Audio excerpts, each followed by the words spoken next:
Welcome to this module. So we are diving deeper and deeper into CSS. So right now is the time to have a look at a really special property, the position property, which, as the name says right here, allows us to change the position of elements on our website. Because so far we worked with the display property, for example, and we saw that this allows us to change the default behavior of the way our elements are displayed. So block level, inline, and inline block, for example. But with the position property, we can really change the actual position of an element on our website. So what will you learn throughout this module? Well, we will first, of course, understand the position property, how it works, what it does, and why we can use it to, well, as I said, position the elements on our website. After that, we will learn how to create fixed navigation bars with a specific value for this position property, the fixed value. After we understood and applied this fixed value, we will learn another property in connection with the position property, the so-called z-index, which will allow us to position our elements along the z-axis on our website. Why this is important and really helpful, we will find out all that in this module. After we work with the z-index, we will have a look at two more values that we can apply to our position property, because so far we had a look at the fixed value, but then it's time to have a look at absolute and relative. We will have a look at these values standalone and in combination, because as it will turn out, there are some nice situations where the specific characteristics of these values can be easily combined to make positioning a lot easier. After that, we'll have a look at the last value, the sticky positioning. Just like fixed, absolute, and relative, this is also a value that can be applied to the position property. And this is a rather new value, so we will see that there are some limitations when using it. But having a look and a general understanding of it definitely makes sense. After that, we will wrap up this module with the so-called stacking context. This is something that is connected to the z-index, and this is a concept we might not use on a daily basis, but understanding the theoretical concept behind it is definitely important and can make your lives a lot easier if you work with the position property. And this is actually what we will learn throughout this module. So why don't we just start right now and have a look at the position property. What is that actually? No matter if you just joined at this stage of the project or if you followed along, this is the status we will start with. You can of course find the code attached to this video, and we actually achieved a lot so far. We created this navigation bar right here on top on our starting page. We have this background image with this slogan, "Get the freedom you deserve." We also created and styled the different plans, so the free plan, the recommended plan, and the premium plan. We also have the reasons why uHost is a really important hosting provider, and we created that footer right here. Additionally, we built the second page, this packages page, and well, by saying we built, actually you build it, right? So on this page, we can find more information about the different plans we have. And of course, we also have our footer down here. Now, where could we add the position property now? As I said, a property that allows us to change the, well, position of some elements. Well, actually, we could change the position of our navigation bar right here. Now you might say, what's wrong with it? It's a fine navigation bar. And I would agree, partially, but if we scroll down, we see that the navigation bar disappears. So I don't think that's the best user experience, because if you want to change to the packages page now, well, the navigation bar is kind of gone. So adding a fixed navigation bar, definitely something we should change, or we should add right here. Additionally, the background image, or more specifically, the slogan right here, is not presented the best way. Generally, we should change the position inside this image. That's what I want to change on the starting page. If we go to the packages page now, I would like to change the fact that we don't have a background image. This is also something we will add using the position property. And finally, I'm not happy with our plus plan, because the plus plan is our recommended plan, therefore the most important plan actually. And so far, this doesn't really become clear as I think. So why don't we just add a badge, maybe right here in the right upper part of this plan, to really ensure that our users see that this is the recommended plan. So this is what we want to achieve in this module. And before we can apply that in practice, and we will do that, no worries, I think it's theory time now. So why do we have to position our elements, or how did it work so far actually? Well, to understand this, we can imagine the following HTML and body elements. And inside this body element, we have three divs, for example, three block level elements in our case. And as we know, the general behavior of these block level elements is the way it is displayed right here, occupying the entire space available in the row where they are positioned, and because of that, being displayed one after another. This basically is due to the fact that these are block level elements and that these elements are following the document flow, which is basically the flow of a normal HTML document that we have right here. Now, the question is there already some property applied automatically maybe, which makes sure that this document flow is followed or will be followed by the elements? The answer is yes, it is.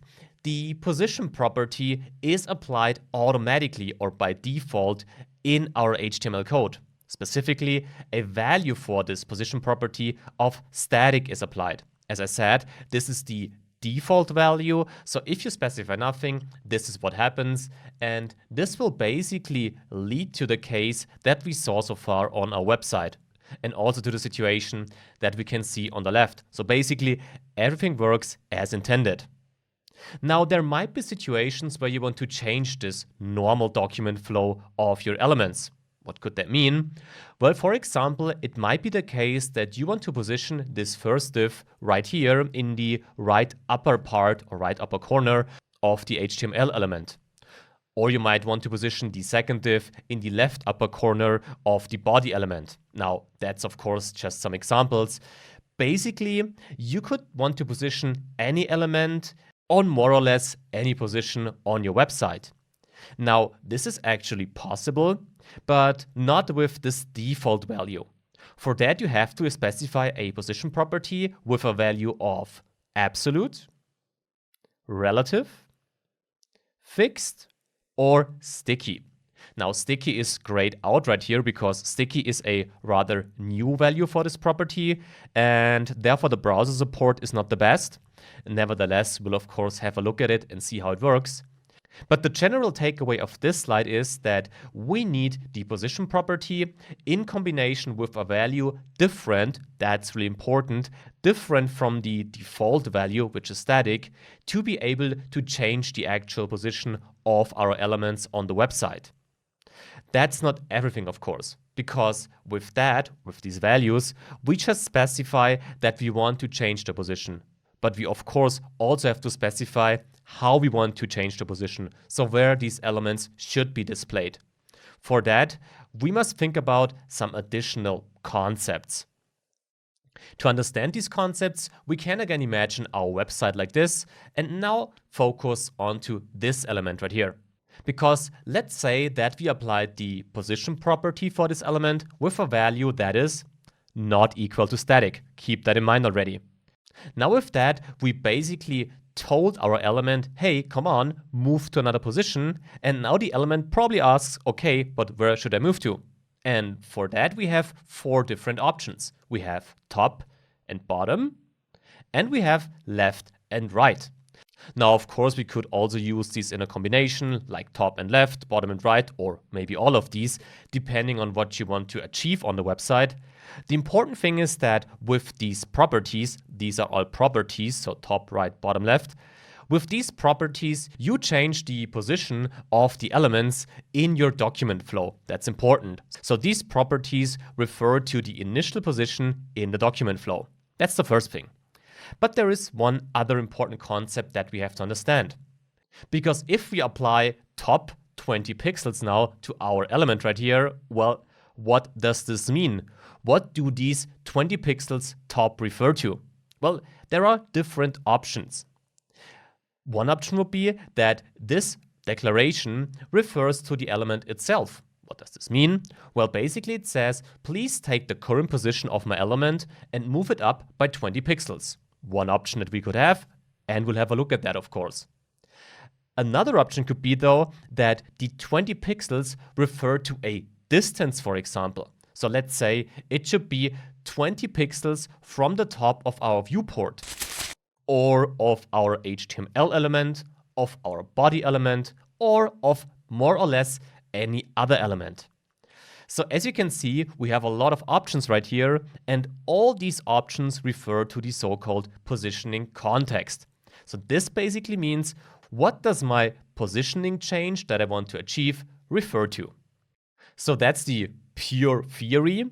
Let's now get a little bit more into a practical example, not by jumping back to our website immediately, but by going to an intermediate project, so kind of a hybrid between theory and practice, and play around with the property. Specifically, I would like to show you what the exact behavior of the static value and especially of the fixed value is. So let's find that out in the next video. Brand new video, brand new code, and of course, you can find the code attached to this video.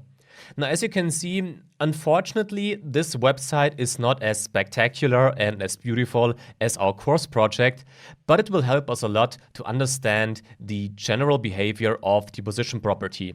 As I said, I want to focus onto the static value in the beginning, and then especially onto the fixed value. Now, what we can see right here is basically, if we inspect it, an HTML element right here. That's kind of the wrapper around it with some margin. We will see why this margin is important. Then we have a body element. Inside this body element, we have a div. I gave it the class parent, and as it's named parent, it has some children. It has 3 children with an equal styling. I just gave it some example names like navigation bar, background image, and features. So this is just examples, as I said. The important thing is that we have this general structure right here. From a code perspective, it's also not really spectacular. As you can see, we have this parent class right here, which wraps these 3 divs, as we saw it on the website already. And in the CSS code, we basically have the HTML selector right here, where I applied some basic styling. Don't be confused because of this height of 2000 pixels. I just want to make sure that we can scroll on our website, therefore I applied this.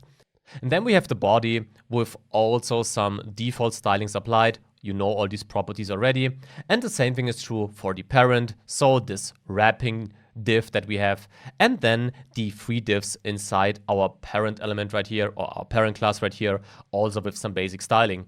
So nothing right here has to do with the position property so far. And I think it's time to change that. And I want to focus onto these 3 divs right here to show you how the position property works. For that, I will not start with the position property though, but with this top, right, bottom, and left properties that we saw. So these properties that allow us to change the position of our elements in the document flow. Because at the moment, keep that in mind, we have the default positioning value applied. And the default value is static. And if we now add another selector right here, which could be parent child 1, so I'm referring to this element right here now, this navigation bar element. And if I now say I want to change the position by top 100 pixels, let's just assume that we want to do that.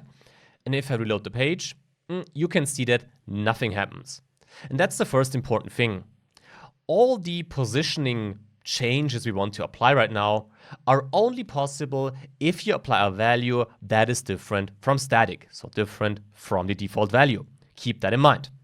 However, if we get rid of that top property now and change it to position fixed, as I said, the value I want to focus on, and now go back to our website, well, we can see that the behavior already changed. Actually, we see 2 interesting things. The first thing we see is, of course, that the width of the element decreased significantly. It almost looks like an inline element now. We will talk about that in a few seconds. Let's focus on to the maybe second thing that we can see right here. Because the element now is now basically not existing for the other elements anymore. As we can see it, the second element, so our background image, that's what it's called, element, now overtook this position the navigation bar element had. We can still see the navigation bar element right here, but the background image is exactly at the same position. And this happens because by applying position fixed to this element, to the navigation bar element, we took it out of the actual document flow. This simply means that for all the other elements right here, this navigation bar element is no longer existing because we applied this declaration to it. Now, what about the width now? Did we create an inline element right here now? Well, let's quickly find that out by going back right here and maybe changing the width to, let's say, 400 pixels. Because as we learned throughout the course already, for inline elements, changing the width has no impact. So if we do that and reload it, we can see that the width of our element changed. Therefore, we did not create an inline element now. We basically have an element which behaves like an inline block element actually. So that's what we saw so far. We took the element out of the document flow and we changed the general behavior from a block level element to a rather inline block element style. However, the element is called navigation bar. How could we now create a navigation bar with this position property that we applied? Well, if we now go back and maybe remember these top, bottom, left, right properties again, maybe these have an impact right now. So if I add top and let's say 100 pixels right here, let's see what happens. As you can see, the element moved down a bit, but so far it's not clear what this element refers to. That's this positioning context I talked about on the slide. Let's maybe change the value to 0, because with 0, we should immediately see what this element depends of.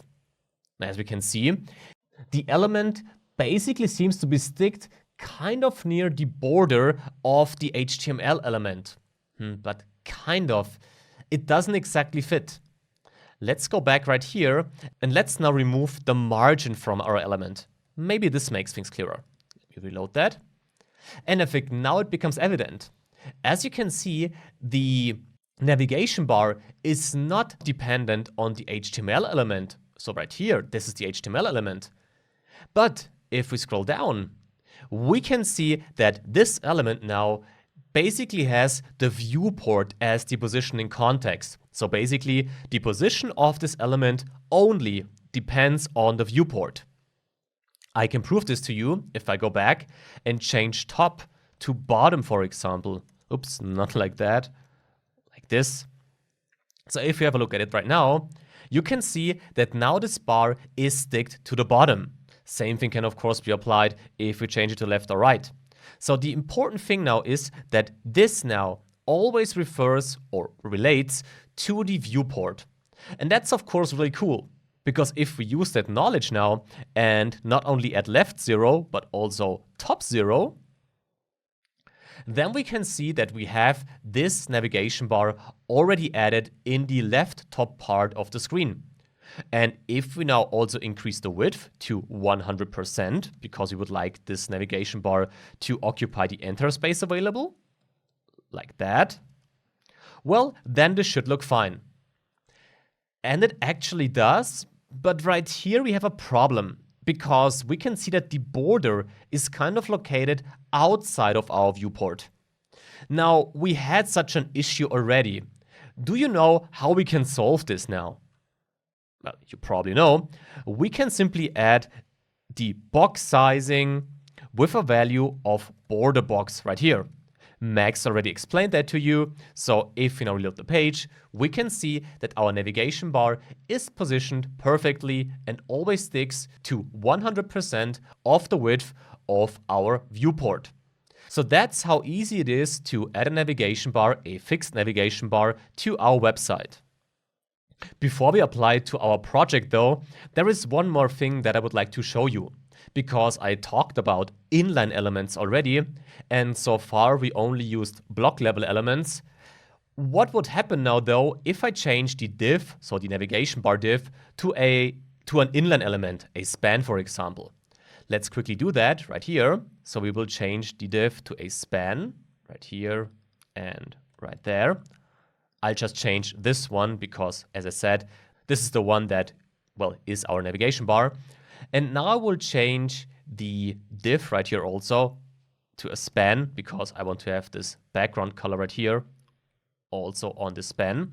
And if I reload the page now, we can see that the background image and the features lost their styling. That's just because we changed right here the selector to a span, but the navigation bar still sticks to the top. So that's also important to keep in mind. You can apply this positioning property no matter if you have a block level element or an inline element. Let's change it back to a div though, because I think that's the way it's supposed to be in our case. So let's reload it. Yeah, this looks fine now. So this was the theory partially applied. Let's now jump back to our project and see how we can add this fixed navigation bar to it. Let's do this in the next video. So back on our more beautiful website, and let's now make sure that our navigation up here, well, also becomes a fixed navigation bar, which is always visible. Therefore, we have to go back to the code, and we only need the main index.html file and the shared CSS file.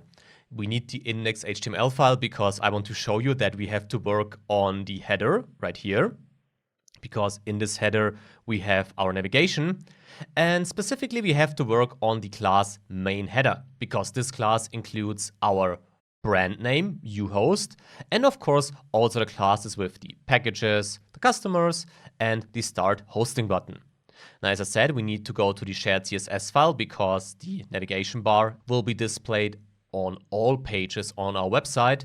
And in the shared CSS file, we now have to go to the main header class. Well, we have a width of 100% applied already, which is totally fine. We saw it in the theoretical example. We will need that, so let's keep it. But now we have to add the position property with the value of fixed. And before we change anything else, let's see what it looks like by just adding this declaration. And that's really interesting, right? It actually looks quite fine immediately. We have the problem that the image and the slogan are partially hidden below this navigation bar. We'll fix that in one of the next videos. But generally, the navigation bar is fixed and seems to work fine. And this might raise a question in your case, because in the previous video, I added the top 0 and left 0 declarations to make sure that the navigation bar is stick to the left top of the viewport. Now, the reason for that was that we had a margin in our HTML element. If I add an HTML selector right here, like that, and add a margin of, for example, 10 pixels, or let's maybe make 30, so that it becomes really clear, like that. And if I now reload the page, you can see that now the element is not positioned correctly. That's what you always have to keep in mind. As soon as you add a margin to the HTML element or the body element, or basically any parent element of your header, then you have to add the top 0 and left 0 declarations in case you want to stick this navigation bar to the left bottom, to the left top of your page. Sorry for that. Now with that, we can see that although we added this margin to our HTML element, the navigation bar is now displayed correctly. However, we don't need that margin, so we can delete it again like that to make sure we have a clean code. And as we can see, now it looks really fine. The only thing that's not looking fine, of course, is the image and the slogan. As I said, we'll fix that soon. But fixing that will only work if we learned about more values, the absolute and relative values for the position property. But if we go to the packages page, then I can see something which we can already change. Because like for the uhost page right here, I would like to have a background image also on this page. The difference should be that this background image should not be only in parts or on parts of our website, like here. It should be the background image of the entire website, and it also shouldn't move. So it should be kind of a fixed background image. As we want to have such a fixed background image, using the fixed value might not be the worst idea.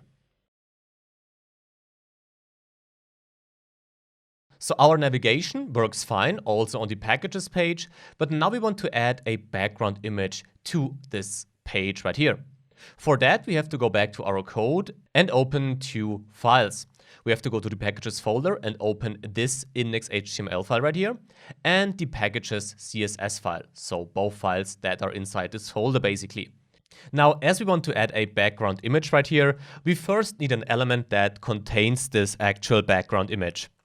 Max will dive deeper into background images in the next video, so I will keep it rather short in this video because the focus really is on the position property. So in case some things might be unclear, don't worry, we'll dive into that in the next module. However, we could add this containing element maybe right here, basically above the header. This could be a simple div without any content, but with the class background. Like that. Now, with this class being added, we might also need a background image. To add this, we need a new folder, or we can use a new folder. It's not necessarily required to save these images in new folders, but to keep things structured, I think it makes sense to do it like this. And we shouldn't create that images folder in the packages folder though. We should create it right here, like this, so it should be on the same level as the packages folder. And now attached to this video, you can find an image which you can use for that. This is the plans background JPEG, which you can then simply drag and drop into this folder. If you do that, you will see that this image right here with the MacBook and the coffee is added to our folder right here. So this is nice, but now we need to add this image to our background. And for that, we have to go to the packages.css file. And now we have to add the background selector first. So we created that class. So let's create background right here. And the first thing we have to do is we have to add the background property. What we then need is a URL which refers to our image. And for that, we need to make sure to add these quotation marks. Now we have to move one level up because remember, we are in the packages folder. So we have to go on to the same level as the images folder. Then add a slash, then go to the images folder, and then refer to plans-background, this file right here, .jpeg.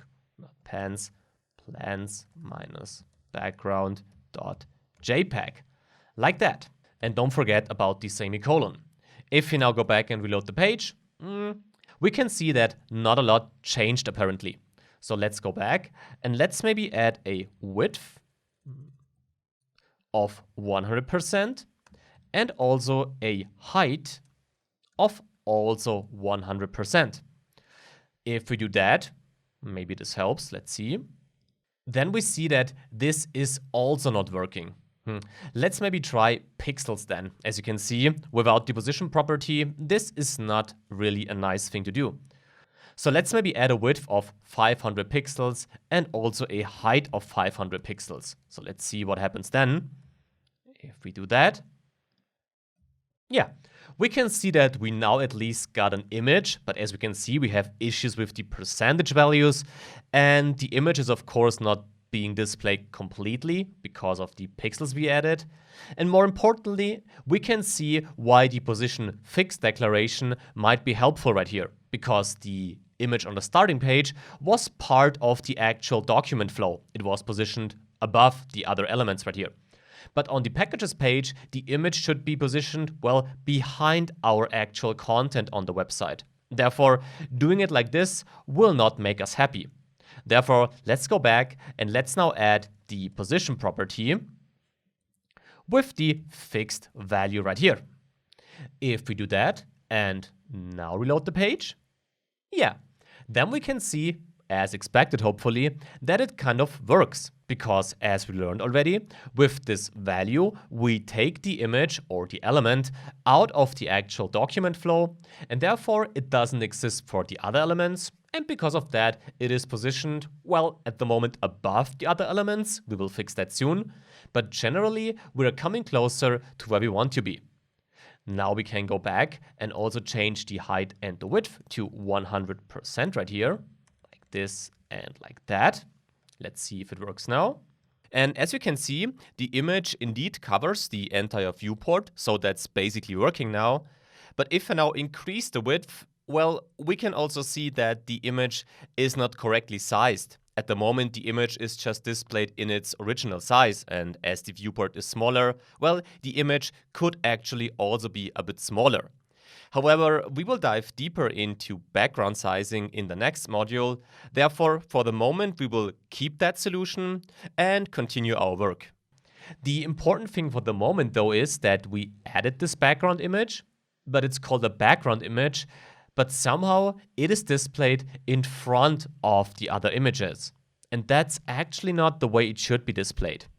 Therefore, in the next video, we will have a look at the z-index and at the stacking context. Now, what it is, how it works, and how it is connected to the fact that the background image is now displayed, well, in front of the other images. Let's find that out in the next video. So why is our background image not a real background image? Well, if we think back about what we did so far, we were able to position our elements along the x-axis with left and right, and along the y-axis with top and bottom.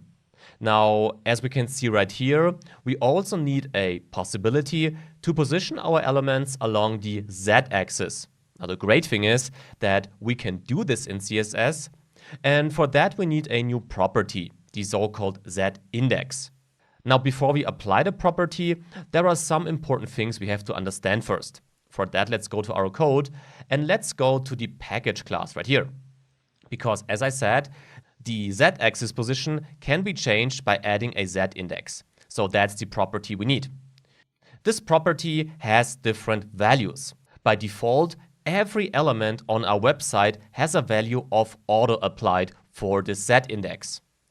The auto value is equal to 0 if we don't change anything else, but this is what you normally can assume. Auto is equal to 0.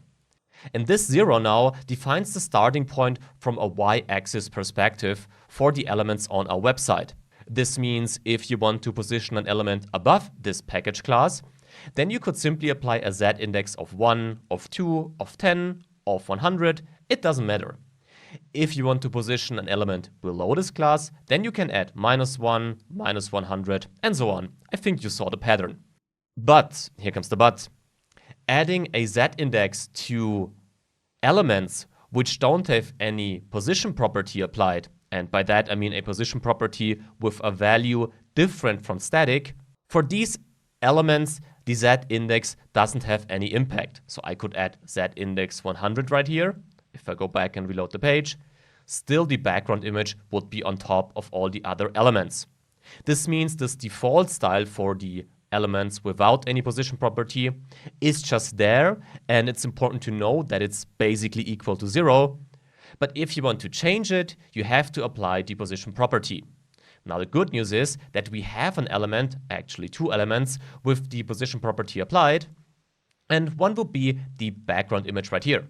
So let's get rid of the z-index right here on the package, because it doesn't have any effect. And now we add the z-index right here to our image. As I told you, the default value for the elements is 0, and as the background image should be behind these packages we have, so behind these default elements, we could add -1, for example. If my logic was correct, then the background image should now behind these packages. Let's go back and reload the page to see if this worked. Yes, it did. And this makes sense, right? Because now we said that the z-axis, so the z-axis value defined by the z-index, should be smaller than 1, -1 in our case. Therefore, it should be displayed behind these packages. If we would add a z-index of 1 though, right here, like that. So we changed it for the background class again. Then we could see that the background image is again on top of our packages and on top of the navigation bar. Can you see it? If I add a Z index of 0 right here, then the background image is on top of the packages. This makes sense, right? Because with that, both have the same Z index, but we learned already that by adding position fixed, the element is taken out of the document flow, well, and therefore displayed above the existing elements. This is clear. But why does the Z index of 0 lead to the situation that this navigation bar is displayed on top of the background image? But adding a Z index of 1 or 100, it doesn't matter in that case, leads to the situation that the background image is on top of that nav bar. Well, let's change it back to 0 and think about the default value of the Z index for this background class, because it's the same as for the normal elements. The default value for this Z index is also auto or 0 in that case. And the same thing is also true for our navigation bar. We can find the navigation bar right here in the shared CSS file. So here our main header has the position fixed declaration applied with a default Z index of auto or 0. This means if I would now change the Z index right here, let's say to 5, and at the same time apply a Z index of 6, so above 5 right here, and of course save both files and reload the page, you can see the background image is still on top of the nav bar. If I would add a Z index of 7, so higher than the value applied for the packages, and reload, it would be above it. If we change it back to our default value, which would be 0 for the packages and for the navigation bar, we can see that we have the default behavior. So the Z index doesn't drive this behavior. What drives this behavior, though, in case we have two positioned elements with the same Z index, is simply the order in the HTML file. So if we go to our index.html file in the packages folder, we can see that the background is the first element, and after the background comes the header. Therefore, the header comes later in our code, and therefore the header is displayed above our background. It's as simple as that. And with that, we now understood the core concept of the Z index. The only thing we have to do right now is, of course, to go back to the packages file and add a Z index of -1 to position it behind our packages, like that. And as we can see, everything is still working. But as I said, with that, we understood the core concept of changing the Z-axis position with that Z index. There is one other important concept, the stack in context. I will have a separate video about that later in this module. But for the moment, let's just be happy with that Z index. And as we are so happy with it, why don't we just take the chance and use our knowledge we have so far to also position and create a badge right here. Because I said in the beginning of this module that I would like to have a recommended badge, so in this package right here. Let's see how this works in the next video. So how can we now add a badge to our package right here? Well, I think a good starting point would be to go to the HTML file right here and add such a badge right there in the HTML code. For that, we have to go to our packages class right here, this one, and we need the plus package because that's the one we want to recommend. So let's maybe add the element right here, another h2 element, and we could give it a class, of course, of package badge, maybe. This makes sense, again, with our BAM notation right here. And let's maybe write or name it recommended with capital letters, like that. This looks like this now. Well, not really beautiful yet, but we'll see how we can change that. But at least we have our recommended text already here. The question now is, how can we change the position, because that's what this module is about, right now, to position this badge right here, maybe in the right upper part of our package. Of course, we could maybe add a left margin or a bottom margin, but I don't think that would work, and that would be a good idea from a code perspective. But maybe we can use this position fixed declaration to, well, kind of position it right here, because it worked with the navigation bar. So why don't we give it a try and see if we can use that knowledge? So let's go back to our packages CSS file and remember package__badge. That's the class we want to refer to. And why don't we add that new class maybe right here before the package subtitle? So it was package__badge. And now we learned that we can use position fixed like that. Let's see what happens now if we go back. Yeah, the recommended badge is taken out of the document flow. It's positioned in the middle of nowhere though. So we learned how to change that. We can simply add top 0 and left 0, right? Like that. So let's reload it again. Now it's positioned to the left of the viewport, and we also have a distance to the top. Yeah, this is the margin. I think we can keep this margin. This is fine. We can maybe even add a margin for the entire element. Let's see how big this margin was. Right here in the developer tools. Yeah, we have a default margin of almost 20 pixels. So let's maybe add such a margin now. 20 pixels, like that. And with that, yeah, we got the badge position in the left upper corner of our viewport. Well, this is nice, and we could now play around with that and, for example, increase left to, I don't know, 400 pixels to have a bigger distance right here, like that. Yeah, we're getting closer. And then we could add a little bit more for the top distance, maybe 50 pixels, just guessing, like that. So it's moving down. But as you can see, this is a lot of trial and error, and in the end, the core problem is that the recommended badge would be related to the viewport, and if we scroll down, well, it would behave like that. Definitely not the behavior we want to have for such a badge. So maybe there is another value for our position property which brings us closer to the behavior we want. The good news is there is, because we can simply change position fixed to position absolute, like that. Now that we changed it to absolute, let's see if that changes our website. Apparently nothing changed, but let's scroll down. And as we can see, if we scroll down now, the element is no longer stuck to the viewport. It is now stuck to, well, to what is it stuck actually? Well, for absolutely positioned elements, the positioning context is defined based on two cases. If none of the ancestors, so of the parent elements, has a position property applied, well, then the positioning context of our element is simply the HTML element. If we have the second case, that we have any position ancestors, then the closest ancestor which has the position property applied is the positioning context for this element. Now let's see what is the case in our situation.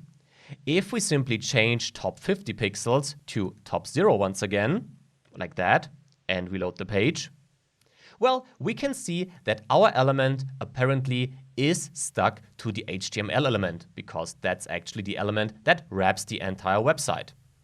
If we would change that and now add a position property to our package class though, right here, so let's add position absolute right there. As you can see in the index.html file, we are in this class right here, and the package class is an ancestor. If we reload the page right now, well, this kind of crashes our entire website, because now all the packages are displayed with an absolute value. And as we know, this takes all the elements out of the document flow, and therefore we have this mess. But isn't there another position value that we could apply that doesn't crash our entire website? Well, yes it is, and we'll have a look at this value later. But for the moment, we will simply apply it to our package class right here. And this value is relative, like that. With that, if we reload the page, we can see two interesting things already. Apparently, the relative value doesn't take our elements out of the document flow, but as I said, we'll dive deeper into that later. And the second interesting thing is that the positioning context of our recommended element right here now changed to the closest ancestor, which has a position property applied. And this is the anchor, but if we unselect the inspect tool, we can see that the package class basically is this ancestor, as we also saw it right here in the HTML code. So the badge, and then we have the package class right there. So what have we seen so far? The fixed and the absolute value are quite comparable in general. Both take the elements out of the document flow if you apply these values to these elements. But for the fixed value, the positioning context always is the viewport. For the absolute value, the positioning context depends. If you don't have any ancestors with a positioning property applied, then the positioning context is the HTML element. We saw that right here. If you have ancestors with the position property applied, then the element, the absolutely positioned element, will be positioned in relation to the closest ancestor which has such a position property applied. With that, we basically made sure that our badge is at least positioned inside the right package, but we didn't position the badge itself. Let's see how this works in the next video now. So the badge is inside our package, but it doesn't look good and it's not positioned correctly. Let's maybe work on the look first and then see how we can now position it. For that, I am back in the packages CSS file and right here in the package badge selector. And now let's maybe start by changing the font size first because it was kind of big. So let's maybe add a font size of 12 pixels. Let's also maybe add a color of white because I like the white font, to be honest. And I also prepared a background color. This is our nice red we already saw. This is the FF5454 red. With these changes in place, let's see what the badge looks like right now. Yeah, it looks a lot better already. What I don't like is that we don't have any padding. So let's maybe change that by adding some padding.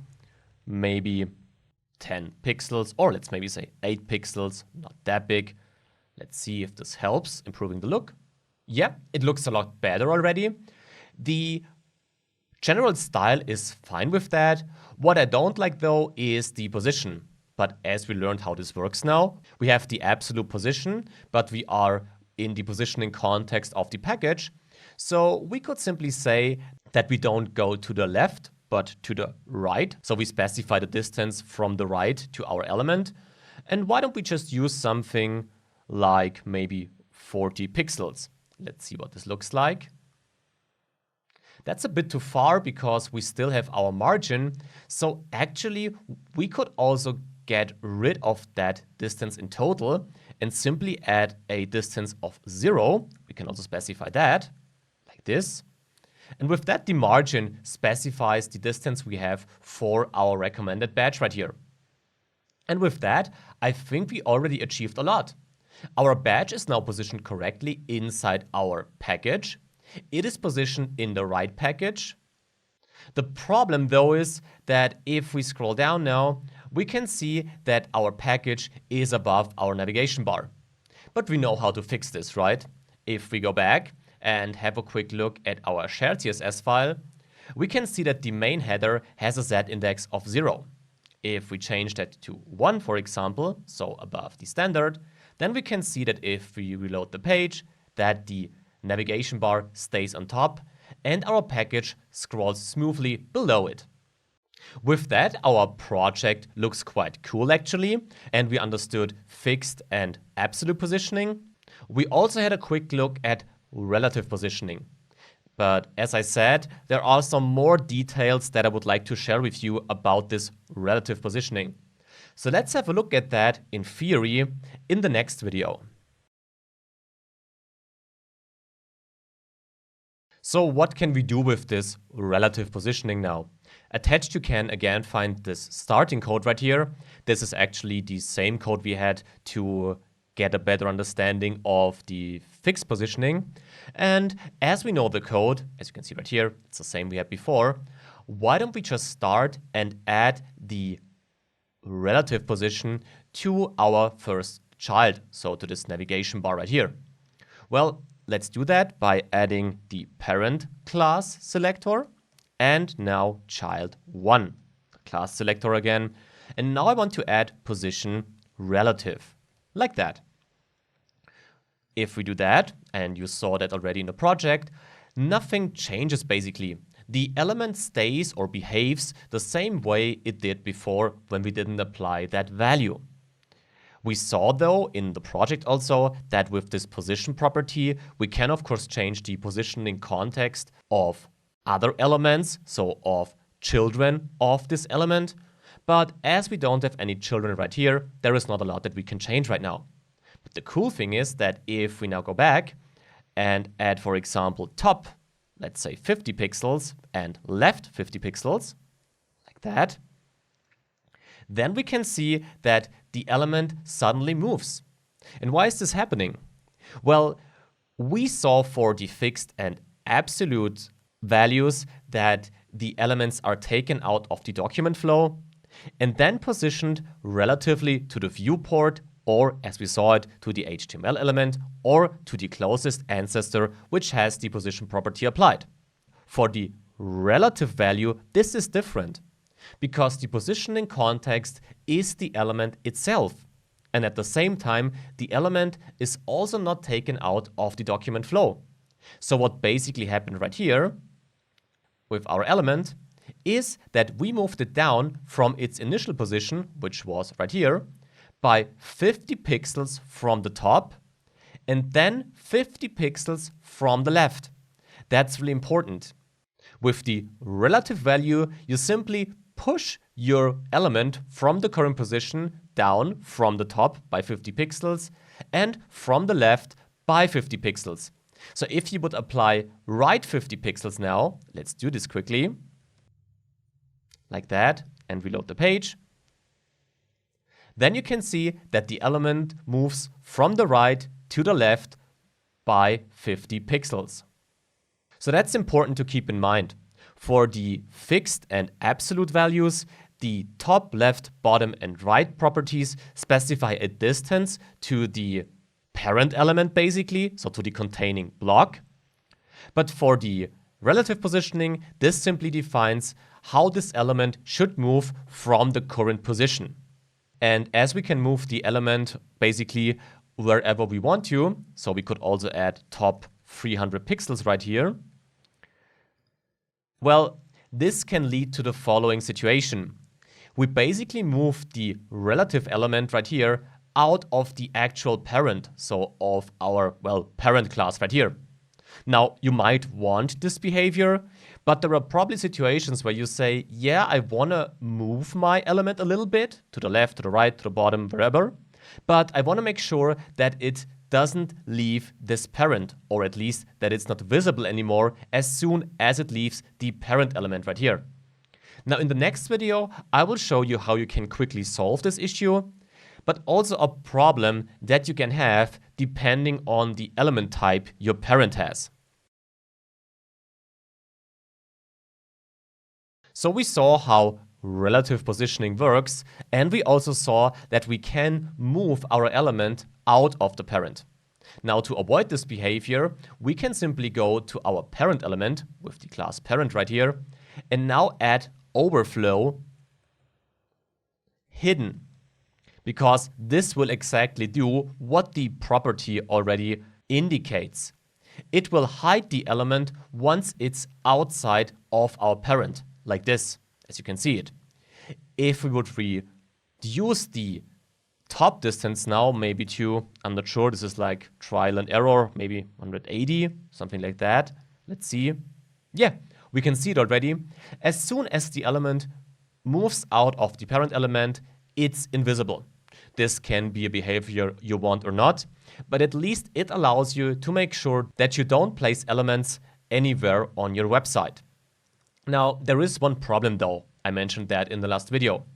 If I remove the overflow hidden property right here, and also remove position relative and actually all the code we have for our child, like that. Let's now say that our parent is now the relatively positioned element, like that, and also push down from the top by maybe 200 pixels. What happens now is that if I reload the page, you could guess that, is that the element is now outside of the parent. So the parent of our parent right here is the body element. We can see this right here. We have the div class parent inside the body, so body is the parent. And now you could say, well, I can solve this easily. The only thing I have to do is I have to go to the body selector right here and add overflow hidden, like that. Let's see if this works. As you can imagine by my voice, it probably won't work, because if I unselect the inspect tool and reload the page, you can see I can reload it as often as I want. Nothing changes. Why is this happening? Well, this is due to a default behavior of CSS. If you apply the overflow hidden declaration to the body element, this will simply be passed on to the HTML element right here. So in our case, to the HTML selector. And the consequence of that is, well, you don't have the overflow hidden declaration on your body element. So the code you basically have is this one. You can cut this out, add it right here, save the file. So you have overflow hidden on the HTML element, but not on the body element. And if we have a look at our page now, this is the consequence. You don't have any impact of this declaration at all. This is just a default behavior of CSS, as I said, so we cannot change that, unfortunately. What we can do though is we can simply take the chance and also add overflow hidden to our body element right here. If we do that and reload the page, we can see that the overflow property is working again, because right now the overflow hidden declaration is not passed on to the HTML element because it already has such a declaration. Why would it need it twice? Doesn't make sense. And because of that, this is working. It would also work if you add overflow auto, by the way, here. As you can see, same behavior. The element cannot be displayed outside the parent, which is the body element in our case. This is just some quick tip that I wanted to show you in case you have a situation like that. If your parent is not the body element, this is not a problem at all. But if this is the case, then you can solve this issue with this little fix right here. With that, we now understood the relative positioning. So there is only one value left that we should have a look at: sticky positioning. Let's see how this works in the next video.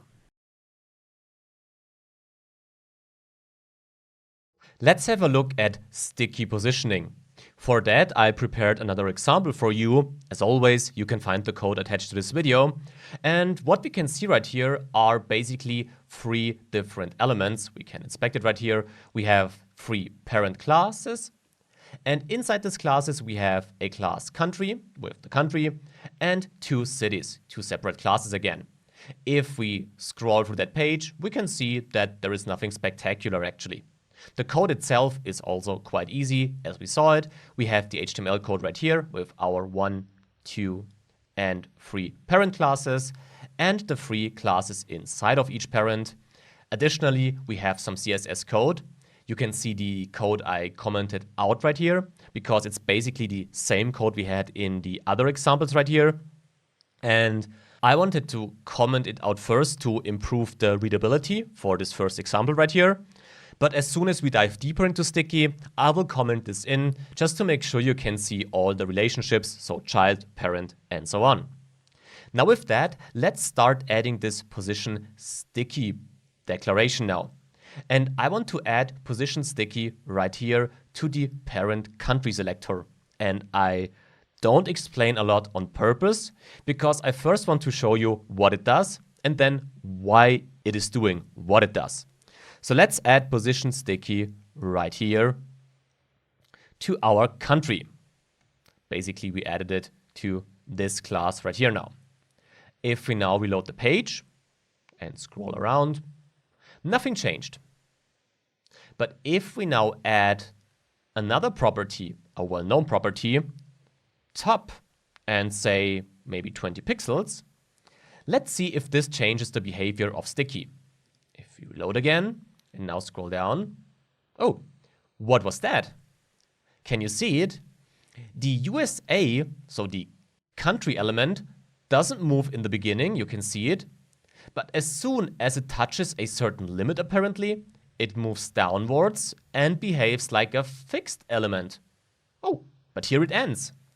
If we scroll down further, we can see the same behavior for France, which stops right here, and for Germany, which stops right there. So what can we see right here? What is sticky doing? Well, sticky is basically a hybrid or a combination of relative and fixed.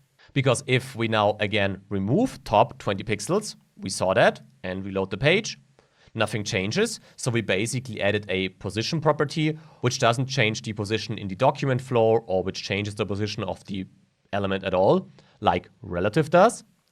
But as soon as we add the top property right here, the element behaves like a fixed element as soon as we reach a certain border. Now, the border is reached depending on our position of the viewport, because if we inspect USA up here and scroll down, we can see that as soon as we reach a certain limit, the element is fixed. And if I change top 20 pixels to top 0, like that, I think you probably believe me that the relevant border is the distance between the viewport and, can you see it, the border of our USA element right here. If we move down, it sticks right here. And the same thing can be observed, can you see it? As soon as we reach our border of the France element, it moves down. Same thing is true for Germany. So that's the first thing. Apparently, we can specify a distance between our element and the viewport. And as soon as we reach this distance, the element behaves as fixed. I think we understood that. The interesting thing at the same time, though, is that the element simply stops being fixed as soon as it reaches the end of the content of its parent element. And that's the second interesting behavior of sticky, and that's also the reason why I will now comment in that code again, right here and right there, right here and right there, and also the parent border maybe, like that. And if we reload the page now, and maybe change the color of the body, to be honest, maybe to this gray, I think this looks better, like that, then you can see the same behavior we had before, but you can get the idea of child, parent, and parent of the parent, so the body element. And as you can see, the body element doesn't have an impact at all. The parent also doesn't have an impact. The only impact is, as I said, the viewport. But to end this fixed behavior, the end of the content inside the parents is the important factor. And we won't dive deeper into it in this course because sticky is a rather new value for the position property. So I think it's important to understand why it is there and how it works. But browser support is not perfect yet. Let me show you what I mean. If you Google can I use, so right here, you can also write it like this if you want to, doesn't make a difference. So can I use, you find this caniuse.com link up here. If you click onto that, you can now simply add the value in our case that you want to apply. We want to apply the sticky value. And as you can see, we have CSS position sticky right here. And browser support, yeah, it's okay. But we can see that for the IE, the browser support is not there at all. For Edge, it's there. For Firefox, it's also there. But even for Chrome, it's only partially supported. Therefore, using sticky right now, well, depending on your needs, is maybe not the best idea.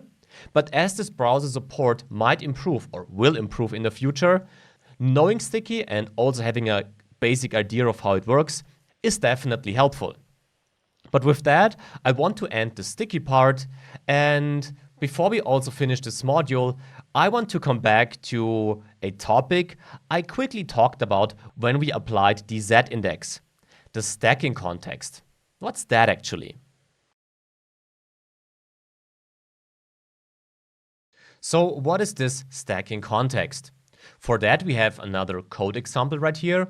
And what we can see are three parent elements. So we have the navigation, the headline, and contact us.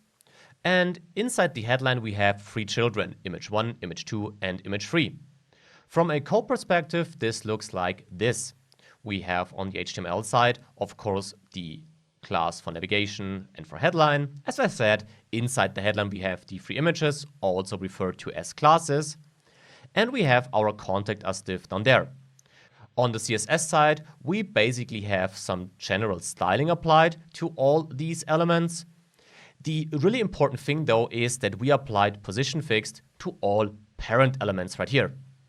And that's also the reason why navigation is at the bottom. Then we have headline on top of it, and then contact us on top of the other elements. And now you probably say, yes, I know this. We talked about that. We know that these are fixed elements. We know that these are taken out of the document flow. They all have a z-index of 0. And because of that, the order in the HTML document defines the order these are displayed along the z-axis, which is totally correct because we can see that navigation is the first, then headline, then contact us. So contact us is the one positioned at the top. We can also change that. This is also something that we learned. So we could, for example, go to our headline right here and now add a z-index of 1, for example, like that. And if we now reload the page, we know that headline is positioned on top of all elements. So this is what we know so far, nothing new. I just wanted to make sure that we have the same starting point. Because stacking context comes into play when we play around with these children right here. Because let's say that we apply another z-index for our contact us form, which is 100, like that. With that, we know that contact us is back on top again. But let's now focus onto these three images. Because what happens if I also apply position fixed to all three images and then apply a z-index to one of these images, for example, that is above the z-index of the contact us element? Let's do it step by step. Let's first apply position fixed. Right here, right there, and for the third image, like that. If I now reload the page, we can see that the elements are now positioned fixed. We know that so far. And that image 3 is on top of these elements. This means if I would go back and add a z-index to image 2, let's say of 1 again, then image 2 will be positioned on top of these images. If I would change the value to -1, for example, like that, well, then the element is below the other elements, so image 2 cannot be moved below the actual headline element, below its parent. But what happens now if I change the z-index again, and as I said a few seconds ago, make it higher than the one we have for contact us? Contact us right here has a z-index of 100, and let's now say I add a z-index of 1000 right there. This is far above the one we have for contact us. If we go back and reload the page, you can see that image 2 is again above the other two images, but it's still below contact us. Why is this happening? Well, the reason for that is simply the stacking context. And what does this mean? Well, basically, we aligned all our parent elements along the z-axis. That's what we know. And by adding position fixed to these, each element has its own stacking context. This means for the elements inside the headline element, the z-index will only have an impact onto the order of these elements inside the headline element. But the general order of the headline element below contact us, this is defined by the z-index that we apply to the headline element right here. What does this mean? If I change the headline z-index again to let's say 200, which is above the 100 of contact us, then it will be displayed above it, including all of the children, of course. But if I change it back to a value below the z-index of contact us, 299 for example, then it's displayed again below it, and we can apply whatever z-index we want to the images, because these are part of the stacking context of headline. And therefore, the positioning of the parent elements has nothing to do with these z-indices. For these parent elements, only the z-index of the parent elements itself has an impact. And this is the stacking context. You probably won't be confronted with that on a day-by-day coding basis, but from time to time it can be helpful to have this in mind in case you are not sure why your element is behaving the way it is behaving right now. And with that, we finished the last important core concept of this position module. Now let me summarize what we learned in the next video.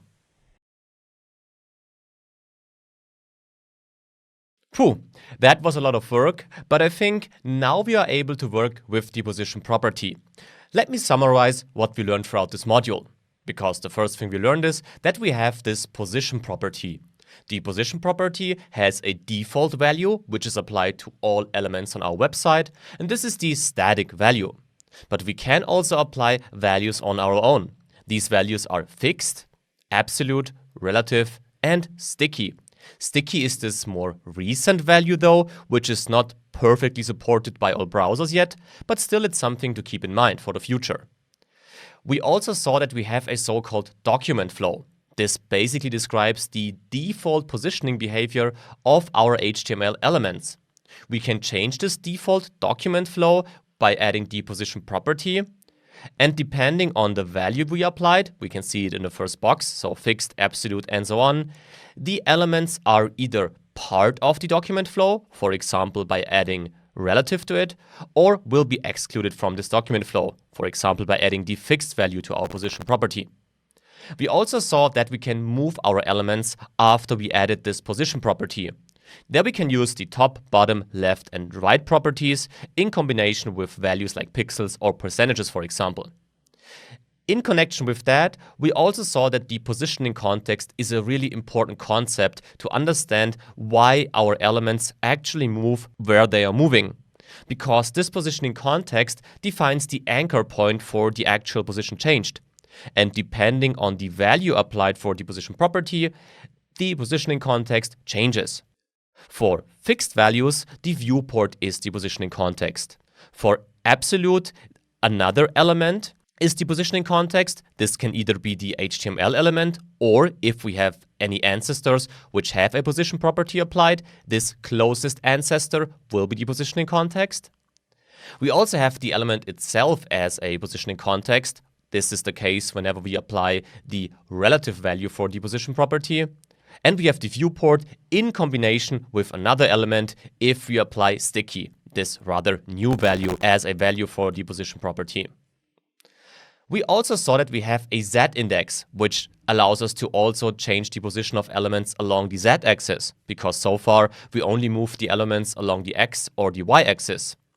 With this z-index, we can change the default element positioning along the z-axis. The default value is auto, which is basically equal to a number of 0, and we can change the z-index whenever we applied the position property to an element.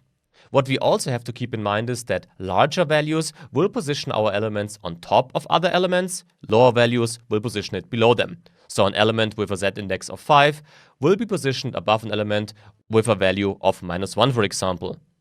However, this is not always true, and this is also something we just saw in the assignment, because we also have to keep in mind the stacking context. The stacking context, or a new stacking context, is created when we apply the fixed or sticky value, or if we apply the absolute or relative value in combination with a z-index which is specified by us. We saw that just in the assignment. And the stacking context simply defines the stacking behavior of child elements. And because of that, it can be the case that a child of a specific parent has a z-index of 10, But a neighbor element of our parent has a z-index of 1 only, but still the neighbor is positioned above our children of the actual element. And this is everything we learned throughout this module. With that, we are now ready to dive deeper into CSS. And because of that, I will hand over to Max again, which will now show you how you can work on background images and images in general in CSS.